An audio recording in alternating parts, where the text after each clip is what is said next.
जय श्री कृष्ण मित्रों, केम छो? मजामां ने આજે આપણે કોઈ રેસીપી લઈને નથી આવ્યા।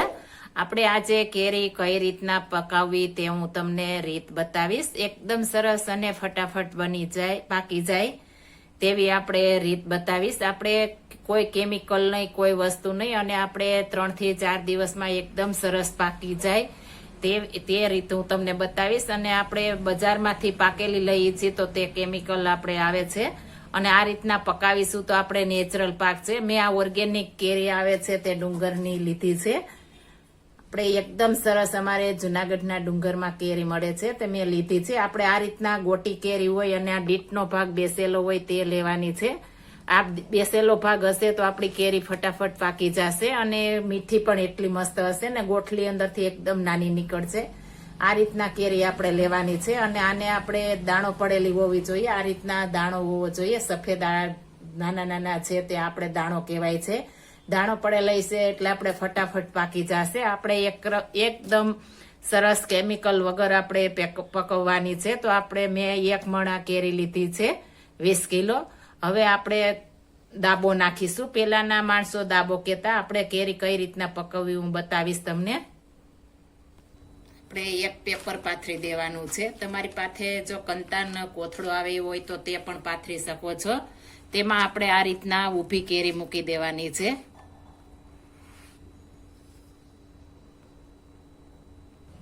આ રીતના આપણે સરસ ઊભી ગોઠવી દેવાની છે। આપણે કેરી લઈ આવીએ, આપણે પાડેલી હોય વેડામાંથી તો આપણે આ રીતના પેલા 1 દિવસ આપણે ખુલ્લી રાખવાની છે, ત્યારબાદ જ આપણે પકવવા મૂકવાની છે। આ રીતના આપણે બધી કેરી સરસ ગોઠવી દેવાની છે।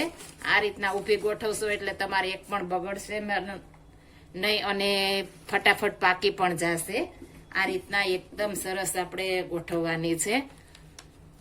જો તમારી પાસે જગ્યા ન હોય તો તમે બોક્સમાં પણ પકવી શકો છો। બોક્સમાં આપણે આ રીતના ગોઠવી દેશું તો એકદમ સરસ પાકી જશે અને બોક્સ આપણે પેક કરીને રાખી દેવાનું છે। પણ મારે ઘરે જગ્યા ઘણી છે એટલે અમે આ રીતના જ દાબો નાખીએ છીએ તો આપણે પાકી પણ ફટાફટ જાય છે।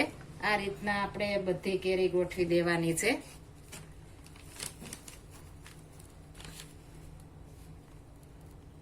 આપણે સરસ આ રીતના બધી ગોઠવી લીધી છે। હવે તેમાં આપણે બીજી કોઈ વસ્તુ નથી કરવાની। આપણે ડુંગળી લઈ લેવાની છે।